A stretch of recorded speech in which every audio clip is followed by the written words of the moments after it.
yaadu neti yechaala otumaan sin yaadu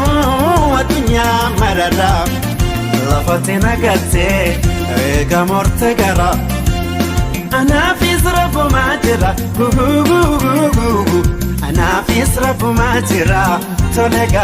tolegaa beenufirraa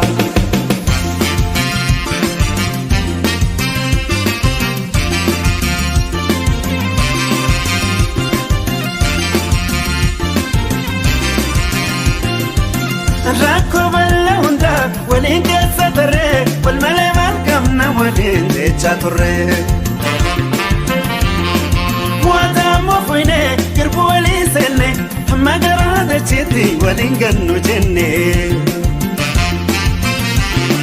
Sanuuti hanqattee abjuudhaatti haftee makaalti yeekaloo duudanaatti galtee Antantee uccate kophaa'ee waan galu guyyaan yaada keetii halkanis waan bulu addunyaarra jiru wanni sinaa jaalu namni akka kootii waa jaaladhaan tolu kakka naman jirre rabbii kiyya guddaan sana hunda harkee matana haa malu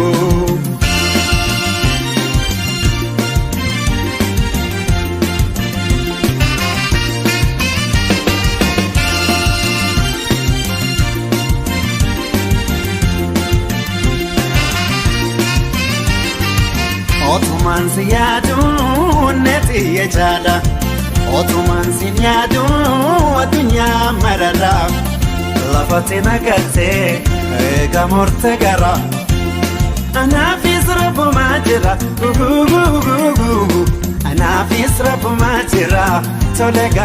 tolegaa beenufirraa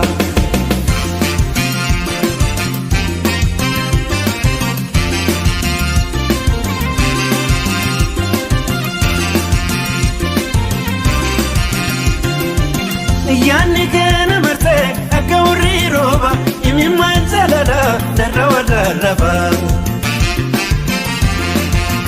Maaliif wal baranne seentaa'ee gaafa yaada kaanis ibtuun akka qaba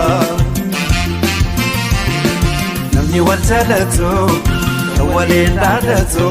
otoo lubbuun jiru akkamiin wal dhaba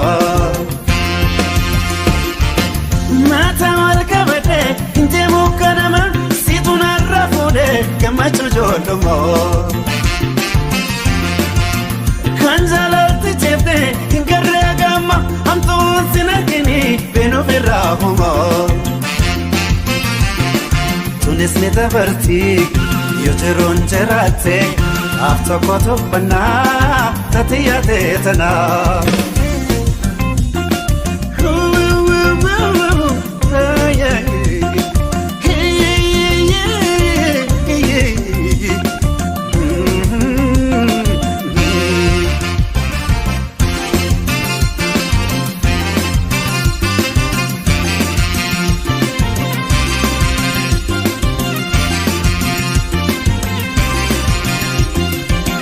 Rakko balla hunda waliin keessa turre wal malee maal qabna waliin jecha turre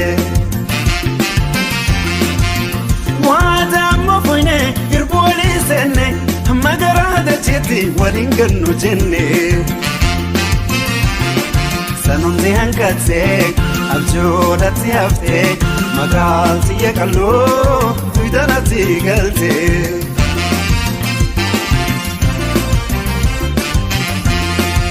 Boonara jirtaare, wallaggaara jirtaare, nagelleedha jirtaare, Baalee keessa jirtaare, Jimma keessa jirtaare, Arsii keessa jirtaare, Shawaa keessa jirtaare, rifattee naa dhuftaare, imimmaan koo haytaare. Wayyoo, deebii naa jedhu awwaqiin dide amna sagalee argoona qaba kanaan jaalala tuffana namanu yaanne yaanna maraanne kamita namanu yaanne yaanna maraanne